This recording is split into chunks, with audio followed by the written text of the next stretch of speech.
Dia 11. Gênesis capítulo 24 ao capítulo 26, versículo 16. Quando o servo de Abraão ouviu tais palavras, prostrou-se em terra diante do Senhor, tirou joias de ouro e de prata e vestidos e os deu a Rebeca. Também deu ricos presentes ao irmão e à mãe dela. Depois, comeram e beberam, ele e os homens que estavam com ele, e passaram a noite.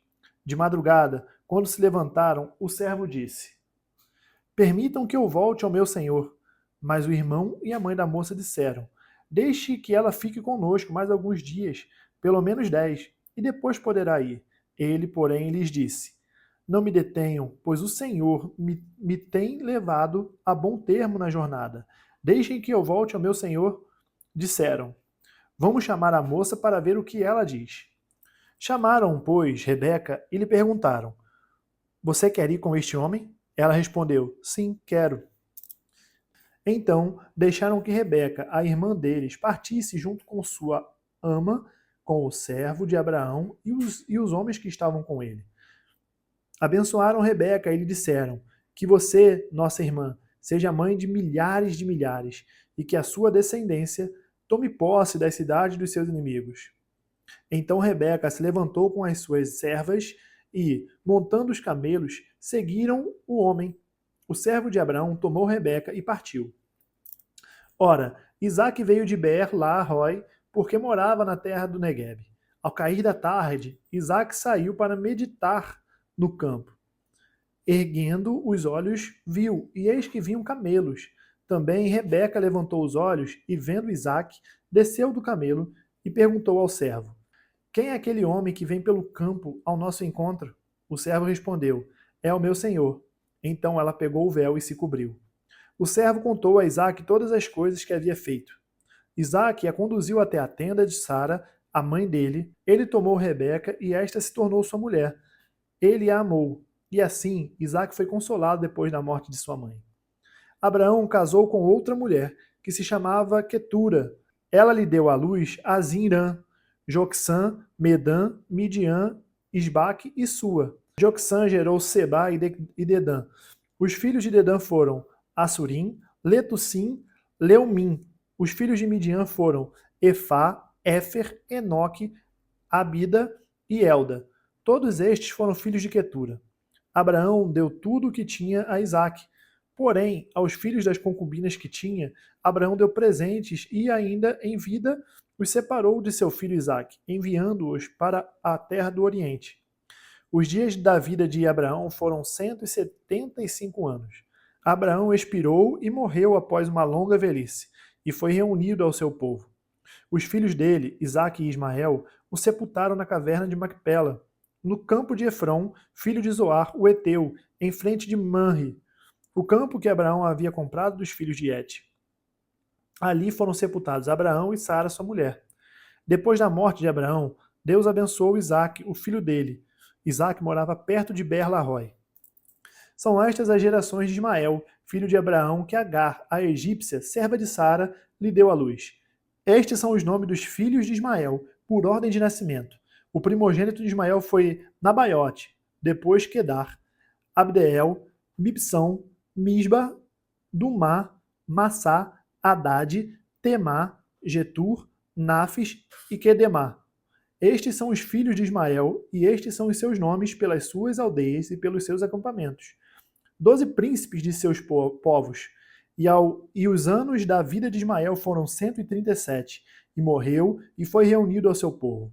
Os filhos de Ismael habitaram desde Avilá até Sur, nas imediações do Egito, no caminho para a Síria. Ele se estabeleceu diante de todos os seus irmãos. São estas as gerações de Isaque, filho de Abraão. Abraão gerou Isaque.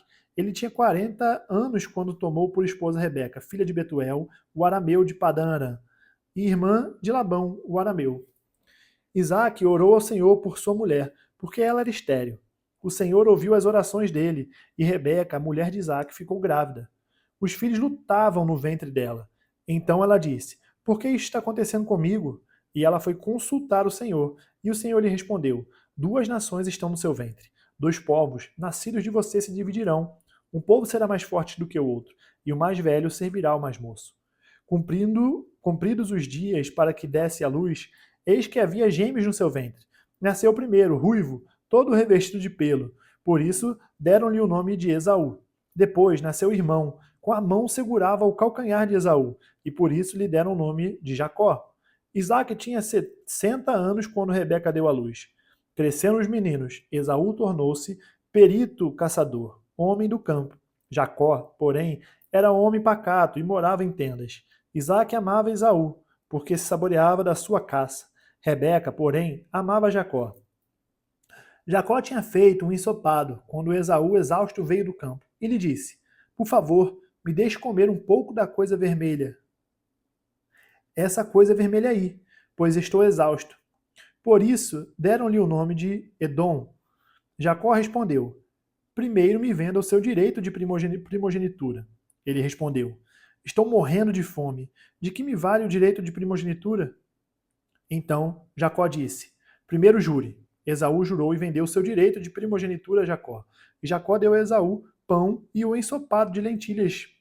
Ele comeu e bebeu, levantou-se e saiu. Assim, Esaú desprezou o seu direito de primogenitura. Sobreveio fome à terra, assim como tinha acontecido nos dias de Abraão. Então Isaque foi a Gerar encontrar-se com Abimeleque, rei dos filisteus. O Senhor apareceu a Isaque e lhe disse: Não desça ao Egito, mas fique na terra que eu lhe indicar. Habite nela, e estarei com você, e o abençoarei, porque a você e a sua descendência darei todas estas terras, e confirmarei o juramento que fiz a Abraão, seu pai.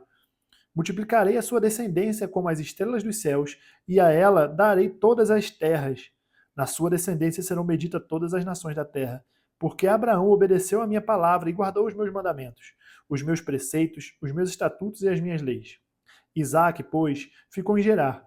Quando os homens daquele lugar perguntaram a respeito de sua mulher, ele disse: É minha irmã. Ele tinha medo de dizer é minha mulher, porque pensava assim: os homens do lugar me matarão por causa de Rebeca, porque ela é muito bonita. Depois que Isaque havia permanecido ali por muito tempo, Abimeleque, rei dos filisteus, olhou por uma janela e viu que Isaque acariciava a Rebeca, sua mulher. Então Abimeleque chamou Isaque e lhe disse: É evidente que ela é sua mulher. Como é que você disse que ela era sua irmã? Isaque respondeu: É que pensei que poderia me matar por causa dela. Então Abimeleque disse: O que é isso que você fez conosco? Facilmente alguém do povo poderia ter se deitado com sua mulher, e você teria trazido culpa sobre nós. Então Abimeleque deu esta ordem a todo o povo: Quem tocar neste homem ou na mulher certamente morrerá. Isaque semeou naquela terra, e no mesmo ano recolheu 100 por um, porque o Senhor o abençoava. Ele enriqueceu, continuou prosperando, ficou riquíssimo. Tinha ovelhas e bois e grande número de servos, de maneira que os filisteus tinham inveja dele. E, por isso, lhe entulharam todos os poços que os servos de seu pai haviam cavado. Nos dias de Abraão, enchendo-os de terra, Abimeleque disse a Isaque: Saia da nossa terra, porque você já é muito mais poderoso do que nós. Mateus, capítulo 8, do versículo 18 ao versículo 34. Vendo Jesus muita gente ao seu redor, ordenou que passassem para outra margem. Então, aproximando-se dele, um escriba disse a Jesus: Mestre, vou segui-lo, para onde quer que o senhor for. Mas Jesus lhe respondeu: As raposas têm as suas tocas, e as aves dos céus têm os seus ninhos, mas o filho do homem não tem onde reclinar a cabeça. E outro dos discípulos lhe disse: Senhor, deixe-me ir primeiro sepultar o meu pai. Mas Jesus respondeu: Siga-me e deixe que os mortos sepultem os seus mortos. Jesus entrou no barco e os seus discípulos o seguiram. E eis que levantou-se no mar uma grande tempestade, de modo que as ondas cobriam o barco. Jesus, porém, estava dormindo. Mas os discípulos foram acordá-lo, dizendo: Senhor, salve-nos, estamos perecendo. Então Jesus perguntou: Por que é que vocês são tão medrosos, homens de pequena fé? E levantando-se, repreendeu os ventos e o mar, e tudo ficou bem calmo. E aqueles homens ficaram admirados, dizendo: Quem é este que até o vento e o mar lhe obedecem? Quando Jesus chegou à outra margem, a terra dos Gadarenos, 2 endemoniados foram ao seu encontro, saindo dentre os túmulos. Eles eram tão furiosos que ninguém podia passar por aquele caminho. E eis que gritaram: O que é que você quer conosco, filho de Deus? Você veio aqui nos atormentar antes do tempo? Ora, uma grande manada de porcos estava pastando não longe deles. Então os demônios pediram a Jesus com insistência: Se você vai nos expulsar, mande-nos para a manada de porcos. Jesus disse: Pois vão. E eles, saindo, entraram nos porcos, e eis que toda a manada se precipitou da espenhadeira abaixo para dentro do mar, e morreram nas águas. Os que tratavam dos porcos fugiram, e chegando à cidade, anunciaram todas essas coisas e o que tinha acontecido com os endemoniados. Então a cidade toda saiu para encontrar-se com Jesus. E ao vê-lo, pediram-lhe com insistência que se retirasse da terra deles. Salmos, capítulo 10, do versículo 1 ao versículo 15. Por que, Senhor, te conservas longe? Por que te escondes nas horas de angústia? Com arrogância, os ímpios perseguem os pobres. Que eles sejam apanhados nas ciladas que armaram. Pois o perverso se gloria da sua própria cobiça. O avarento maldiz o Senhor e blasfema contra ele. Em sua soberba, o perverso não investiga. Tudo o que ele pensa é que Deus não existe.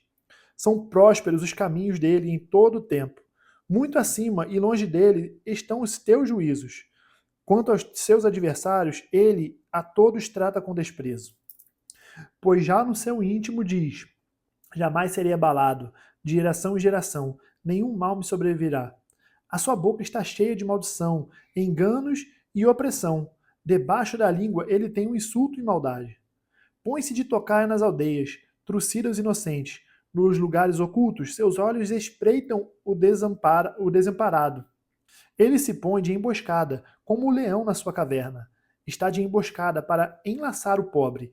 Apanha-o e o arrasta com a sua rede. Abaixa-se, rasteja, nas suas garras caem os necessitados. Diz ele no seu íntimo: Deus se esqueceu, virou o rosto, e nunca verá isto. Levanta-te, Senhor, ó Deus, erga a tua mão. Não te esqueça dos pobres. Por que o ímpio despreza a Deus, dizendo no seu íntimo que Deus não lhe pedirá contas? Tu, porém, tens visto isso, porque atentas ao sofrimento e à dor, para que os possas tomar em tuas mãos. A ti se entrega o desamparado, tu tens sido defensor do órfão. Quebra o braço do perverso e do malvado. Pede contas da sua maldade, até que a descubras de todo. Provérbios, capítulo 3, versículo 7 ao versículo 8. Não seja sábio aos seus próprios olhos. Tema o Senhor e afaste-se do mal. Isso será como um remédio para o seu corpo e refrigério para os seus ossos. Terminamos o 11º dia. Amanhã nós encontramos no dia 12. Até mais.